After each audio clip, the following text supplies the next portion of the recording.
जी हाँ स्टूडेंट, आज के इस वीडियो में 8th ग्रेड अभ्यास पुस्तिका सामाजिक विज्ञान कक्षा 8 के लिए जो आपकी पुस्तक है, इसके अध्याय 1 से लेकर के तो अध्याय 6 तक आपको प्रत्येक प्रश्न का उत्तर इस एक ही वीडियो में बताया जाएगा।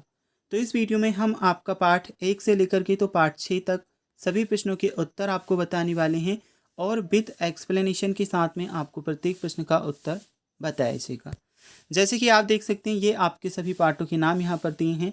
अब इसमें जो आपका पाठ 1 है, पाठ 2 है, पाठ 3, 4, 5 और 6, यहाँ तक आपको सभी पाठों के उत्तर इस एक ही वीडियो में बताए जाएंगे।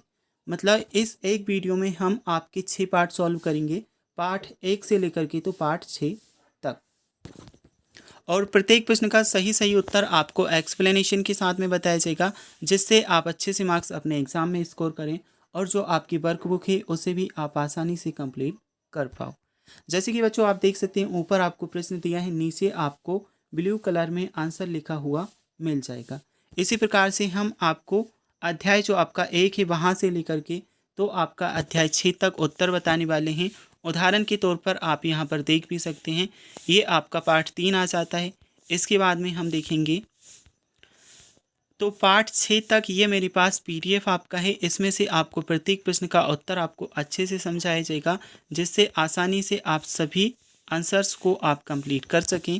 और अध्याय 6 देसी जनता को सभ्य बनाना, राष्ट्र को शिक्षित करना, यहाँ तक प्रत्येक आंसर आपको इस वीडियो में बताया जाएगा। तो चलिए पाठ 1 से हम आपका सॉल्व करना स्टार्ट करेंगे क्रम वाइज, फिर पार्ट 2, 3, 4, 5, 6 ऐसे करके प्रत्येक पाठ के उत्तर देखेंगे। अब प्रश्न क्रमांक 1 आपको दिया है, अध्याय 1 आपका है प्रारंभिक कथन कैसी, कब और कहाँ। प्रश्न क्रमांक 1 में आपको दिया है ब्रिटिश शासनकाल के प्रथम और अंतिम गवर्नर जनरल कौन थे। ऑप्शंस आपका आ जाता है Warren Hasting, Lytton Ripon, Curzon Irwin, Warren Hasting Dalhousie. Answer में आपका होगा जो आपका पहला ऑप्शन है वॉरेन हेस्टिंग और लॉर्ड माउंटबेटन, ये सही आंसर है। तो जैसे मैंने लिखा है इसी प्रकार से आप लिख सकते हैं, साथ में आपको समझना भी है, याद भी रखना है, जिससे आपको एग्जाम में मदद हो। ब्रिटिश शासनकाल के प्रथम और अंतिम गवर्नर जनरल वॉरेन हेस्टिंग और लॉर्ड माउंटबेटन थे। बच्चों यहाँ पर आपको प्रत्येक क्वेश्चन का सही सही आंसर बताया जाएगा। एकदम सही और सटीक उत्तर ओनली ऑन आपको इस वीडियो में देखने को मिलेगा। A history of British India पुस्तक के लेखक थे। ऑप्शंस आपको दिए हैं Charles Darwin, Max Muller, James Mill, James Rennell. Answer में जो होगा ऑप्शन सी आपका सही आंसर है, जेम्स मिल। इसके बाद में हम देखते हैं नेक्स्ट क्वेश्चन आपका है क्वेश्चन नंबर 3 आपको दिया है, जब किसी देश पर दूसरे देश के द्वारा दबावपूर्वक आर्थिक, सामाजिक और राजनीतिक परिवर्तन किए जाते हैं तो इस प्रक्रिया को क्या कहा जाता है। पाश्चात्यकरण, सामाजिकरण, औपनिवेशीकरण या स्वदेशीकरण। आंसर में आ जाएगा औपनिवेशीकरण। जैसे अंग्रेजों ने भारत पर उपनिवेश किया था, हम अंग्रेजों के गुलाम थे, इसे ही औपनिवेशीकरण कहा जाता है। ऑप्शन सी आपका सही आंसर है। क्वेश्चन नंबर 4 आ जाता है, महत्वपूर्ण दस्तावेजों को सुरक्षित रखा जाता था पुस्तकालय में, अभिलेखागार में, प्रयोगशाला में या फिर संग्रहालय में। क्वेश्चन नंबर 4 के लिए करेक्ट आंसर रहेगा ऑप्शन बी, अभिलेखागार में। इसके बाद में प्रश्न क्रमांक आपका 5 आ जाता है, इतिहास के आधुनिक काल का विकास का युग क्यों कहा जाता है। इस प्रश्न के आंसर में आपको कर लेना है, इतिहास के आधुनिक काल में विज्ञान, तर्क, लोकतंत्र, मुक्ति और समानता जैसी आधुनिकता की ताकतों का विकास हुआ, इसलिए इसे आधुनिक काल को विकास का युग माना जाता है। ये क्वेश्चन नंबर 5 के लिए आपके आंसर से। इसके बाद में क्वेश्चन नंबर 6 आ जाता है, सुलेख नवीस किसे कहा जाता है। आंसर में आप करोगे सुलेख नवीस वे लोग होते हैं जो बहुत सुंदर ढंग से चीज़ें लिखते हैं। सिंपल सी भाषा में कहें तो बहुत अच्छे राइटर होते हैं। एक तो वे बहुत तेज़ी से मतलब तेज़ स्पीड में लिख सकते हैं और साफ सुथरा लिखना उन्हें आता है। इन्हें ही क्या कहा जाता है, सुलेख नवीस कहा जाता है। तो ये आपका आंसर रहेगा। इसके बाद में हम देखते हैं प्रश्न क्रमांक 7 आपको दिया है, अभिलेखागार से आप क्या क्या देख सकते हैं। अभिलेखागार में आप क्या क्या देख सकते हैं। तो अभिलेखागार में मुख्य रूप से सरकारी दस्तावेज होते हैं। प्राच्य अभिलेख, प्राच्य मतलब प्राचीन अभिलेख, मानचित्र, गणमान्य व्यक्तियों के निजी अभिलेख, मोहरे इत्यादि अभिलेखागार में देख सकते हैं। ये क्वेश्चन नंबर 7 के लिए आंसर है। इसके बाद में क्वेश्चन नंबर आपका है 8। इतिहास को तारीखों से क्यों जोड़ा जाता है? आंसर में आप करोगे इतिहास को तारीखों से जोड़कर देखते हैं। इस जुड़ाव का मुख्य कारण है कि किसी समय युद्ध में बड़ी बड़ी घटनाओं के ब्यौरों को ही इतिहास माना जाता था। नेक्स्ट हम देखते हैं क्वेश्चन नंबर 9 आपका आ जाता है, छपाई की तकनीक के प्रसार से जनता को क्या क्या लाभ हुए?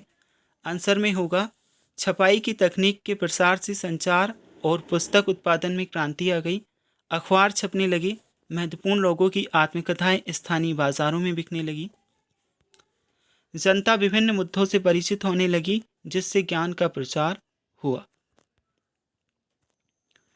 क्वेश्चन नंबर 10 आ जाता है, औपनिवेशीकरण से क्या आशय है? आंसर में आप करोगे जब एक देश पर दूसरे देश की दबदबे से वहाँ की राजनीतिक, आर्थिक, सामाजिक और सांस्कृतिक बदलाव आते हैं तो इस प्रक्रिया को औपनिवेशीकरण कहा जाता है। क्वेश्चन नंबर 10 के बाद में क्वेश्चन नंबर 11 आ जाता है, जनगणना द्वारा किस प्रकार की जानकारियाँ एकत्रित की जाती हैं? आंसर में होगा जनगणना के जरिए भारत के सभी प्रांतों में रहने वाले लोगों की संख्या, उनकी जाति, इलाके और व्यवसाय के बारे में जानकारी इकट्ठा की जाती है। तो ये है आपका प्रश्न क्रमांक 11 और आंसर में आपको ये कर लेना है। नेक्स्ट हम देखते हैं क्वेश्चन नंबर आपका 12 आ जाता है, जेम्स मिल द्वारा अपनी किताब में मुख्य रूप से किन बातों को उल्लेखित किया गया है? आंसर में आप करोगे जेम्स मिल ने अपनी किताब ए हिस्ट्री ऑफ ब्रिटिश इंडिया में भारत के इतिहास को हिंदू, मुस्लिम व ब्रिटिश काल में विभाजित किया है। साथ ही उसका मानना था कि अंग्रेजों को सारे भूभाग पर कब्जा कर लेना चाहिए ताकि भारतीय जनता को ज्ञान और सुखी जीवन प्राप्त किया जा सके। इसके बाद में प्रश्न क्रमांक 13 है, औपनिवेशिक शासन के दौरान सर्वेक्षण के क्या क्या उद्देश्य थे? आंसर में आप करोगे औपनिवेशिक शासन के दौरान सर्वेक्षण का मुख्य उद्देश्य था कि किसी देश पर अच्छी तरह से शासन चलाने के लिए उसको सही ढंग से जानना जरूरी होता है। 19वीं सदी की शुरुआत तक पूरे देश का नक्शा तैयार करने के लिए बड़े बड़े सर्वेक्षण किए जाने लगे। सर्वेक्षणों में धरती की सतह, मिट्टी की गुणवत्ता, वहाँ मिलने वाले पेड़ पौधे और जीव जंतुओं तथा स्थानीय इतिहास व फसलों का पता लगाया जाता था। अंग्रेजों की राय में किसी इलाके का शासन चलाने के लिए इन सारी बातों की जानना जरूरी था। इसके बाद में आपका अध्याय 2 आ जाता है। अध्याय 1 एट ग्रेड अभ्यास पुस्तिका कक्षा 8 सामाजिक विज्ञान के लिए हम सॉल्व कर चुके हैं। अब आपका अध्याय 2 व्यापार से साम्राज्य तक कंपनी की सत्ता स्थापित होती है, इसे सॉल्व करेंगे। इसमें जो आपका क्वेश्चन नंबर 1 है कुछ इस प्रकार से पूछा है, ईस्ट इंडिया कंपनी के शुरुआती व्यापारियों को किस नाम से जाना जाता था? फैक्टर, दीवान, नवाब या सौदागर? आंसर में आप करोगे जो आपका पहला प्रश्न है, इसके लिए ऑप्शन ए फैक्टर सही आंसर है। क्वेश्चन नंबर 2 देखते हैं, फरमान शब्द का अर्थ है शाही आदेश, शाही कोतवाल, मुक्त व्यापार या फिर संधि पत्र? प्रश्न क्रमांक 2 के लिए आपको आंसर में करना है शाही आदेश। नेक्स्ट आ जाता है क्वेश्चन नंबर 3 आपको दिया है, मालाबार तट किन वस्तुओं के व्यापार के लिए प्रसिद्ध था? आंसर में आपको गेहूं, चावल, काली मिर्च, इलायची, ज्वार, बाजरा या रेशम दिया है और सही आंसर आपका होगा काली मिर्च, इलायची, ऑप्शन वी। इसके बाद में प्रश्न क्रमांक 4 है, प्रारंभिक ब्रिटिश शासनकाल में प्रशासकीय इकाइयों को किस नाम से जाना जाता था? फैक्ट्री, प्रेसिडेंसी, कोर्ट और रेगुलेटरी आपको दिया है। आंसर में ऑप्शन बी प्रेसिडेंसी सही आंसर है, तो प्रेसिडेंसी आपको कर लेना है। नेक्स्ट हम देखते हैं क्वेश्चन नंबर 5 आ जाता है, किस पुर्तगाली यात्री द्वारा भारत तक पहुंचने के लिए समुद्री मार्ग का पता लगाया गया था? वास्को डी गामा पुर्तगाली यात्री द्वारा भारत तक पहुंचने के लिए समुद्री मार्ग का पता लगाया गया था। इसके बाद में क्वेश्चन नंबर 6 आ जाता है, इजाजतनामे से क्या हासिल था? तो इजाजतनामे का मतलब यह था कि इंग्लैंड की कोई भी व्यापारिक कंपनी इजाजतनामे के बताए गए इलाके में ईस्ट इंडिया कंपनी से होड़ नहीं कर सकती थी। अब क्वेश्चन नंबर 6 के बाद में क्वेश्चन नंबर 7 देखते हैं, बक्सर के युद्ध के क्या परिणाम हुए थे? आंसर में आप करोगे बक्सर युद्ध का सबसे महत्वपूर्ण परिणाम भारत की सर्वोच्च शक्ति सम्राट शाह आलम, उसका नवाब वजीर व बंगाल का नवाब संयुक्त रूप से पराजित हुए। युद्ध में सम्राट के हारने से कंपनी की शक्ति और प्रभुत्व को जनता को स्वीकार करना पड़ा, जिससे भारतीय शक्तियों की प्रतिष्ठा का पतन हो गया। क्वेश्चन नंबर 8 आ जाता है, पानीपत की तीसरी लड़ाई क्यों महत्वपूर्ण है। अब इसके आंसर में आप करोगे, पानीपत की तीसरी लड़ाई 1761 में अफगान आक्रमणकारी अहमद शाह अब्दाली और पुणे के सदाशिवराव भाऊ पेशवा के बीच लड़ी गई थी, जिसमें मराठों की हार हुई। यह मराठों की सबसे बुरी हार थी। इस युद्ध ने भारत में अंग्रेजों की विजय के रास्ते खोल दिए थे। नेक्स्ट है क्वेश्चन नंबर आपका 9 पूछा गया है, यूरोप के बाजारों में भारत की किन किन वस्तुओं की मांग अधिक थी। आंसर में आप करोगे, यूरोप के बाजारों में भारत में बने बारीक सूती कपड़े, रेशम की जबरदस्त मांग थी। इसके अलावा काली मिर्च, लौंग, इलायची और दालचीनी की भी मांग थी। क्वेश्चन नंबर 9 के बाद में है प्रश्न क्रमांक 10, सहायक संधि की क्या क्या शर्तें थी। शर्तें आपको बतानी है। तो भारतीय शासकों को अपनी स्वतंत्र सेना रखने की इजाज़त नहीं होगी, है ना, तो खुद की सेना नहीं रख सकते थे। देसी रियासत कंपनी की अनुमति के बिना अन्य राज्य से युद्ध, संधि या मैत्री नहीं कर सकेगा। देसी रियासतें अपने दरबार में एक अंग्रेज रेजिमेंट रखेंगे तथा रेजिमेंट के परामर्श के अनुसार ही रियासत का शासन प्रबंध करेगी। तो ये क्वेश्चन नंबर 10 के लिए आंसर। इसके बाद में प्रश्न क्रमांक 11 आपका आ जाता है, वॉरेन हेस्टिंग द्वारा न्यायालय व्यवस्था में क्या सुधार किए गए थे। आंसर में आपका होगा, वॉरेन हेस्टिंग द्वारा न्याय व्यवस्था में निम्नलिखित सुधार किए गए थे। 1772 में वॉरेन हेस्टिंग द्वारा एक नई न्याय व्यवस्था स्थापित की गई। इस व्यवस्था में प्रावधान किया गया कि हर जिले में 2 अदालत होगी, फौजदारी अदालत और दीवानी अदालत। रेगुलेटिंग एक्ट के अंतर्गत एक सर्वोच्च न्यायालय की स्थापना की गई थी। क्वेश्चन नंबर 12 में प्लासी युद्ध के कारण हमें बताने हैं। आंसर में आप करोगे, प्लासी युद्ध के निम्नलिखित कारण थे। 1756 में अलीवर्दी खान की मृत्यु के बाद सिराजुद्दौला बंगाल के नवाब बने। कंपनी ने सिराजुद्दौला की ताकत से काफ़ी भय था, क्योंकि वह कंपनी को व्यापारिक रियासतें तथा अन्य सुविधाएं भी आसानी से प्रदान नहीं करती थी। नवाब ने कासिम बाजार में स्थित इंग्लिश फैक्ट्री पर हमला बोल दिया। इसके बाद क्वेश्चन नंबर आपका 13 आ जाता है, यूरोपीय व्यापारिक कंपनियों में प्रतिस्पर्धा की क्या कारण थे। आंसर में आप करोगे, यूरोपीय व्यापारिक कंपनियों में प्रतिस्पर्धा के प्रमुख कारण निम्नलिखित थे। सभी व्यापारिक कंपनियां एक जैसी ही वस्तुएं खरीदना चाहती थी।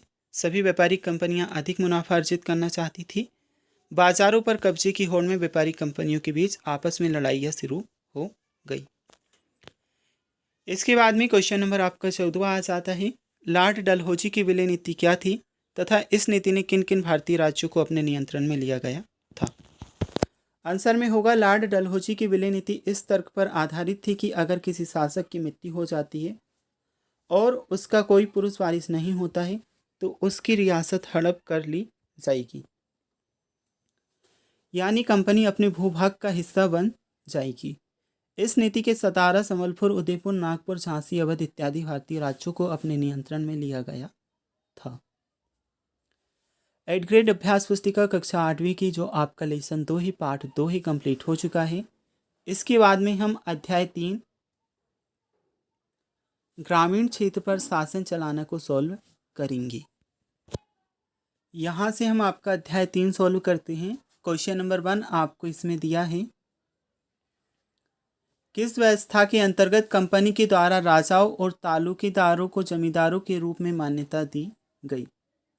4 ऑप्शंस आपको इसमें दिए गए हैं, महलावारी बंदोबस्त, स्थायी बंदोबस्त, रैयतवारी और पट्टीदारी। आंसर में होगा ऑप्शन बी जो आपको दिया है, स्थायी बंदोबस्त सही आंसर है। नेक्स्ट हम देखेंगे क्वेश्चन नंबर प्रश्न क्रमांक 2 आपका आ जाता है। क्वेश्चन नंबर 2 में महलावारी व्यवस्था में महाल शब्द का अर्थ है जन समूह, ग्राम समूह, नगर समूह या फिर प्रदेश समूह। आंसर में आपको कर लेना है ग्राम समूह, ऑप्शन बी सही आंसर है।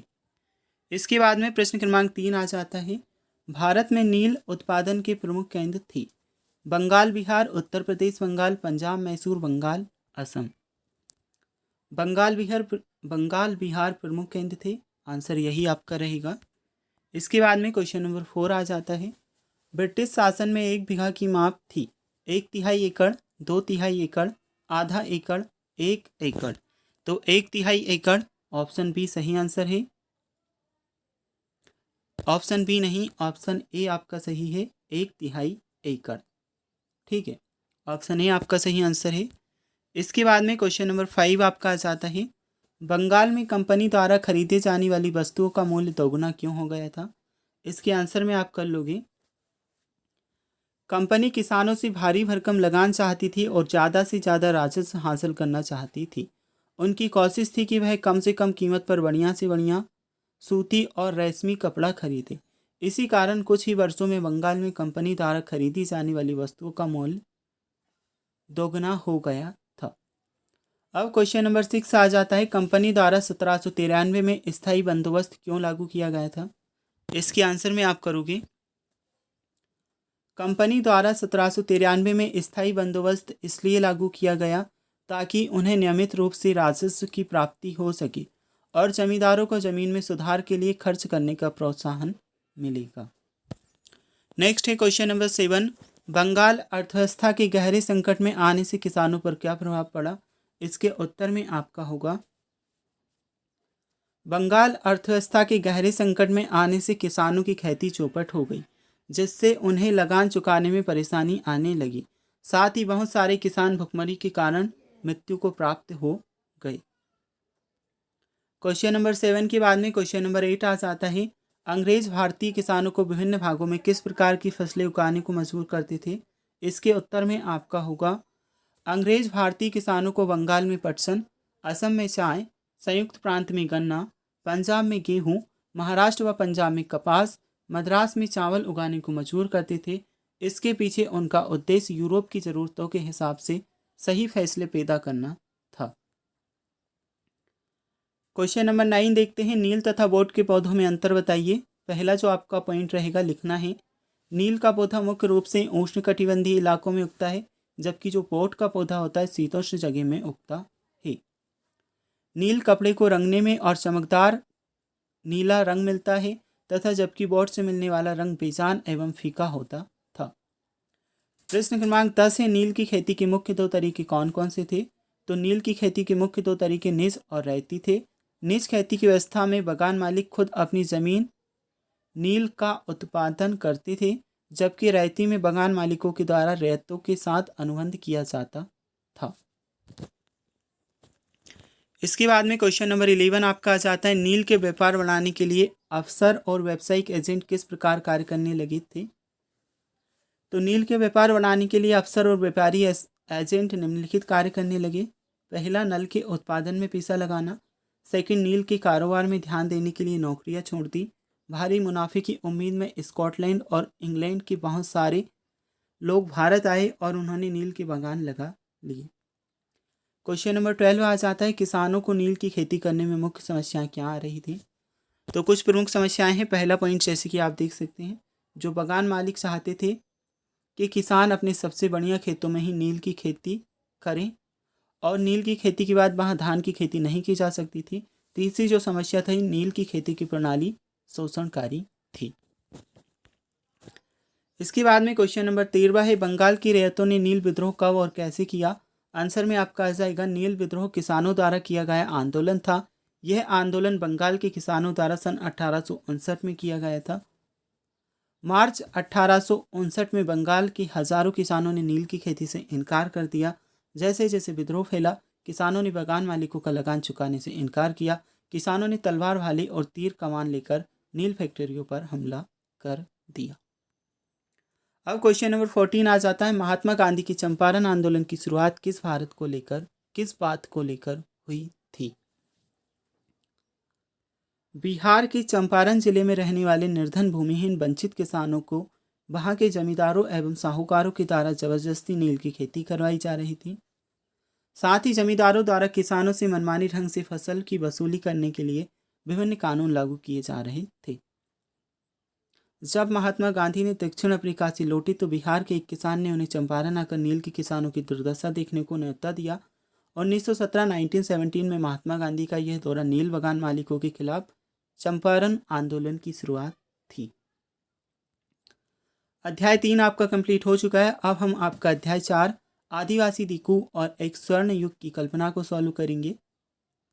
8th ग्रेड अभ्यास पुस्तिका कक्षा 8 सामाजिक विज्ञान के अंतर्गत अध्याय 4 आपका सॉल्व कर रहे हैं। प्रश्न क्रमांक 1 आपका है, कुछ समय के लिए बिना खेती छोड़ दी जाने वाली जमीन को कहा जाता है। ऐसी भूमि को परती भूमि, परती जमीन कहा जाता है। ऑप्शन बी सही आंसर रहेगा। इसमें हमें सुमेलित करना है। बेगा को आप मैच करोगे मध्य भारत से, खोंड आपका आ जाएगा उड़ीसा, लवाड़िया आंध्र प्रदेश से संबंधित, गद्दी कुल्लू। अब देखिए पहले को तीसरे से मैच, और जो दूसरा है इससे पहले से, तीसरे को चौथे से, और लास्ट को हमने सेकंड वाले से मैच किया है। इसी के अकॉर्डिंग हमें यहाँ पर देखना है और आंसर लिखना है। इसमें आपका ऑप्शन भी सही आंसर है। आंसर आप यहाँ पर लिख लेंगे। सॉन्ग्स ऑफ द मेकल पुस्तक के लेखक के नाम बताना है। वेरियर एल्विन सोमला भिवाले, ऑप्शन ए सही आंसर है। इसके बाद में क्वेश्चन नंबर 7, झरिया और रानीगंज की कोयला खदानें स्थित हैं, तो बिहार में स्थित है। ऑप्शन बी आपका सही आंसर रहेगा। घुमंतु किसान मुख्य रूप से कहाँ रहते थे? इसके उत्तर में आपका आ जाएगा, घुमंतु किसान मुख्य रूप से पूर्वोत्तर और मध्य भारत की पर्वतीय जंगली पट्टियों में रहते थे। आदिवासी समूह अपना जीवन यापन किस प्रकार करते थे? तो आदिवासी समूह अपना जीवन यापन झूम खेती, शिकार, वन उत्पादों को इकट्ठा करके एवं कुछ जानवरों जैसी गाय, भैंस, बकरियां पालकर करते थे।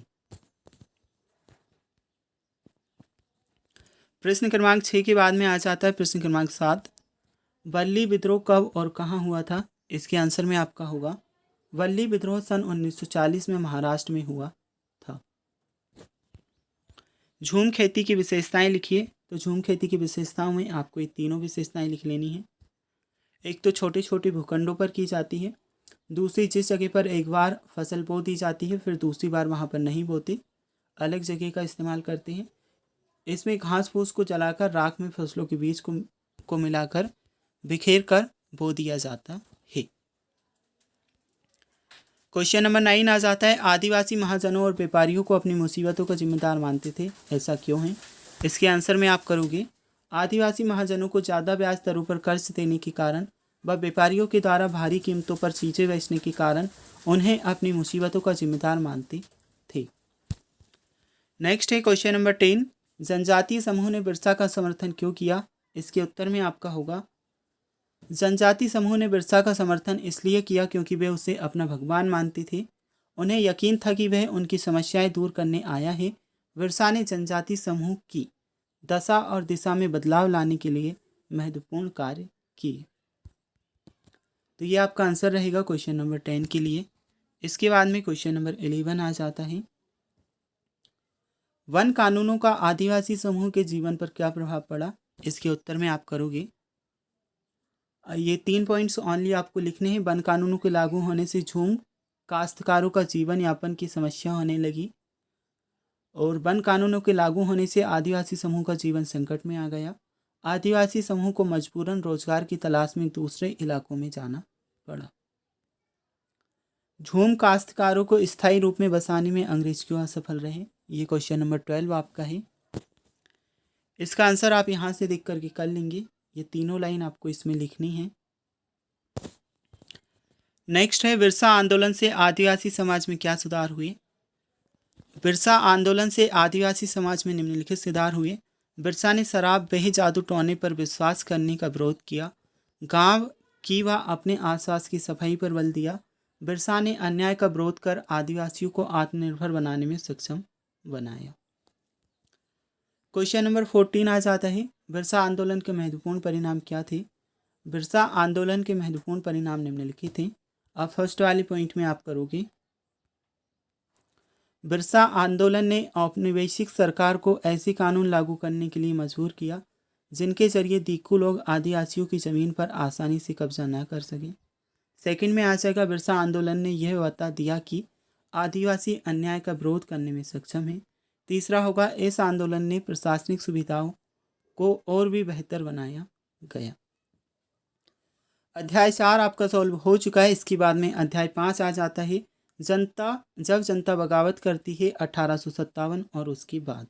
प्रश्न क्रमांक 1 आपका इसमें दिया है, सिपाही से सूबेदार तक पुस्तक के लेखक हैं। आंसर में आप करोगे ऑप्शन ए सीताराम पांडे। इसके बाद क्वेश्चन नंबर 2 आ जाता है, अवंतीबाई लोधी का संबंध किस क्षेत्र से था। झांसी, राजगढ़, कानपुर, लखनऊ दिया है, राजगढ़ मंडला सही आंसर है। तात्या टोपे किस राज्य के सेनापति थे। झांसी, लखनऊ, कानपुर, मेरठ। आंसर में आपका ऑप्शन सी कानपुर सही आंसर है। खुर्दा राज्य स्थित है, उड़ीसा के दक्षिण पूर्व में स्थित है, इसलिए ऑप्शन ए आपको सही आंसर करना है। नेक्स्ट हम देखते हैं क्वेश्चन नंबर 5 आ जाता है, कंपनी के तहत काम करने वाले भारतीय सिपाहियों के असंतोष के क्या कारण थे। इसके आंसर में आपका होगा, कंपनी के तहत काम करने वाले भारतीय सिपाहियों के असंतोष की अपनी वजह थी।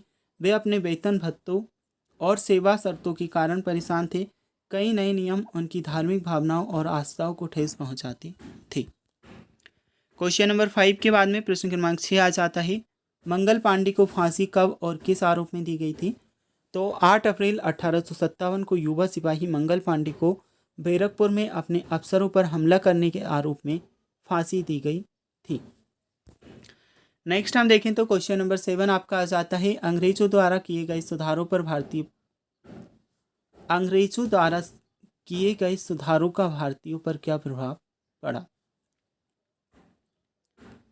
इसके आंसर में होगा, अंग्रेजों को लगता था कि भारतीय समाज को सुधारना जरूरी है। इस संबंध में उन्होंने निम्नलिखित परिवर्तन किए। सती प्रथा को रोकने और विधवा विवाह को बढ़ावा देने के लिए कानून बनाए गए। अंग्रेजी भाषा की शिक्षा को जमकर प्रोत्साहन दिया गया। प्रश्न क्रमांक 8 आ जाता है, अवध रियासत को कब और क्या आरोप लगाकर ब्रिटिश शासन में शामिल किया गया था। तो इसके आंसर में होगा, अवध रियासत को 1856 में कुशासन के आरोप लगाकर ब्रिटिश शासन में शामिल किया गया था। अवध की रियासत अंग्रेजों के कब्जे में जाने वाली आखिरी रियासतों में से थी। इंडिया काउंसिल किसे कहा गया है। इसके आंसर में होगा, ब्रिटिश मंत्रिमंडल ने एक सदस्य को भारत मंत्री के रूप में नियुक्त किया गया। उसे सलाह देने के लिए एक परिषद का गठन किया गया, जिसे इंडिया काउंसिल कहा जाता है। नेक्स्ट है क्वेश्चन नंबर 10, उत्तर भारत में 1857 के विद्रोह के मुख्य केंद्र कौन कौन से थे। मुख्य केंद्रों में दिल्ली, मेरठ, बरेली, लखनऊ, कानपुर, फैजाबाद और झांसी प्रमुख थे। यह आपका आंसर रहेगा।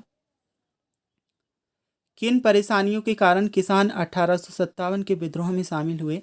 इसके आंसर में आप करोगे, गांव में किसान और जमींदार भारी भरकम लगान और कर वसूली से सख्त तौर तरीकों से परेशान थे। बहुत सारे लोग महाजनों से लिया कर्ज नहीं लौटा पा रहे थे। अंग्रेजों द्वारा अफीम, चाय, कॉफ़ी, चीनी, जूट और नील की खेती करने के लिए किसानों को मजबूर किया जा रहा था। इसलिए किसान 1857 के विद्रोह में शामिल हुए थे। अब क्वेश्चन नंबर 12 आपका आ जाता है, 1824 में कंपनी के सैनिकों ने बर्मा जाने से क्यों मना किया। इसके उत्तर में आप करोगे, 1824 में कंपनी के सिपाहियों को कंपनी की ओर से लड़ने के लिए समुद्री रास्ते बर्मा जाने का आदेश मिला, तो उन्होंने इस हुकूमत को मानने से इनकार कर दिया, क्योंकि सैनिकों को लगता था कि समुद्र यात्रा से उनका धर्म और जाति भ्रष्ट हो जाएंगे। विद्रोह के बाद अंग्रेजों ने अपनी नीतियों में क्या बदलाव किए, लिखिए। तो अंग्रेजों ने अपनी नीतियों में कुछ बदलाव किए थे, वे निम्न प्रकार से हैं। ब्रिटिश संसद ने 1858 में एक नया कानून बनाया और ईस्ट इंडिया कंपनी के सारे अधिकार ब्रिटिश साम्राज्य के हाथ में सौंप दिए। भारत के गवर्नर जनरल को वायसराय का ओहदा दिया गया। भारत के लोगों को धर्म और सामाजिक रीति रिवाजों का सम्मान करने का फैसला किया। सेना में भारतीय सिपाहियों का अनुपात कम करने और यूरोपीय सिपाहियों की संख्या बढ़ाने का फैसला किया। अब आपको एक रेखा मानचित्र दिया है। 1857 के विद्रोह से संबंधित निम्नलिखित स्थानों को दर्शाना है। मेरठ, दिल्ली, बरेली, लखनऊ, झांसी, फैजाबाद, कानपुर, सागर, बनारस, जबलपुर के नाम आपको दिए हैं। तो इसे कुछ इस प्रकार से आपको यहाँ पर ऐड कर लेना है। देखिए, दिल्ली लिखा है, झांसी, सागर, जबलपुर, मेरठ, कानपुर, फैजाबाद और बनारस, ये मानचित्र में आपको दर्शाना है। इसके बाद में अध्याय 6 आपका आ जाता है, देसी जनता के साथ सभ्य बनाना, राष्ट्र को शिक्षित करना। 8th ग्रेड अभ्यास पुस्तिका कक्षा 8 सामाजिक विज्ञान के लिए अध्याय 6 हम सॉल्व कर रहे हैं। प्रश्न क्रमांक आपका 1 इसमें दिया है, एशियाटिक सोसाइटी ऑफ बंगाल का गठन किया गया था।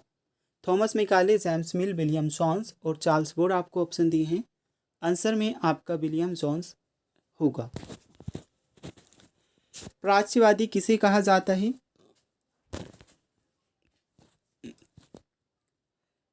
एशिया की भाषा और संस्कृति का ज्ञान रखने वाले लोगों को। इसके बाद 1835 का शिक्षा अधिनियम आधारित था थॉमस बेबिंगटन मैकाले के विवरण के आधार पर। ऑप्शन ए सही आंसर है। सृजनात्मक शिक्षा का केवल प्राकृतिक परिवेश में ही प्रोत्साहित किया जा सकता था, उपरोक्त विचार था रविंद्रनाथ टैगोर का। ऑप्शन सी सही आंसर है। अब इसके बाद में क्वेश्चन नंबर 5 आपको दिया है, वर्नाकुलर से क्या आशय था? इसके आंसर में लिखोगे, यह शब्द आमतौर पर मानक भाषा से अलग किसी स्थानीय भाषा या बोली के लिए इस्तेमाल किया जाता है। यहाँ से लेकर के इस प्रश्न को आपका पूरा कर लेना है। तो ये आपका आंसर रहेगा प्रश्न क्रमांक 5 के लिए। इसके बाद में हम क्वेश्चन नंबर 6 देखेंगे, अंग्रेजों को सांस्कृतिक मिशन क्या था? तो ये अंग्रेजों का सांस्कृतिक मिशन के बारे में आपका आंसर है, देसी समाज को सभ्य बनाना और उनके रीति रिवाजों, मूल मान्यताओं को बदलना। शिक्षा के संबंध में अरविंद घोष की क्या विचार थे? शिक्षा के संबंध में अरविंद घोष के विचार थे कि शिक्षा को मातृभाषा में होना चाहिए ताकि यह अधिक से अधिक लोगों तक पहुंच सके। अब इसके बाद में क्वेश्चन नंबर 8 आ जाता है, अंग्रेजी भाषा सिखाने की ज़रूरत पर मैकाले ने जोर क्यों दिया? इसके आंसर में आपका होगा, जेम्स मिल की राय में देसी जनता का दिल जीतने के लिए हिंदुओं और मुसलमानों में वही पढ़ाया जाना चाहिए जिससे वे पहले से परिचित हैं और जिसे वे आदर और महत्व देते हैं। यह क्वेश्चन नंबर 9 के लिए आंसर रहेगा, जेम्स मिल की राय में देसी जनता का दिल किस प्रकार से जीता जा सकता था। और इसके बाद में ये क्वेश्चन नंबर 10 के लिए आपका आंसर है, चार्ल्स वुड ने नीति पत्र में क्या संदेश दिया था?